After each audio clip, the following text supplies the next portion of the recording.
Joe Biden is waging war on the U.S. auto industry with a series of crippling mandates designed to force Americans into expensive electric cars. That's just what you want.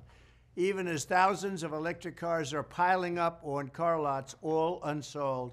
This ridiculous Green New Deal crusade is causing car prices to skyrocket while setting the stage for the destruction of American auto production. These extreme left-wing policies are a disaster for families and consumers and are one of the main reasons the average cost of a new car is now over $50,000. Absolutely outrageous, and there's never been such a price before. These exorbitant prices are despite the fact that Biden is spending billions and billions of taxpayer dollars subsidizing electric cars for rich people, while normal Americans can't afford to use one, nor do they even want to.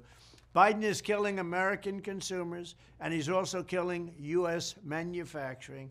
In an all-out attack on American-made pickup trucks, SUVs, and other automobiles, Biden doubled CAFE standards, a move that is projected to cost automakers $200 billion. By one estimate, Biden's electric vehicle mandate will slaughter 117,000 U.S. auto manufacturing jobs, with workers in Michigan, Indiana, and Ohio among the hardest hit. And I hope United Auto Workers is listening to this, because I think you better endorse Trump, because I'm going to grow your business, and they are destroying your business. They are absolutely destroying your business. How people can vote for you just because it's an automatic Democrat vote. Look how they've decimated the car industry over the years. Mexico has 32% of the business that we used to have. It's ridiculous, but they didn't do it while I was president, I can tell you that.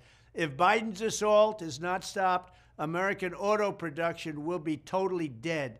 That's why I'm going to terminate these Green New Deal atrocities on day one. In my first term, I fought for auto workers like never before, canceling TPP, which was a disaster, ending the NAFTA nightmare. The NAFTA trade deal was the worst deal ever negotiated on trade, and renegotiating Obama's horrendous Korea trade deal made it a great deal from a horrible deal. I saved the American auto industry once, and now I will save it again. Every voter in Michigan, Ohio, Indiana, Georgia, South Carolina, North Carolina needs to know, if you want to have an auto industry, you need to defeat Joe Biden. He's a corrupt president, and re-elect President Donald Trump. Thank you very much. We will take care of you.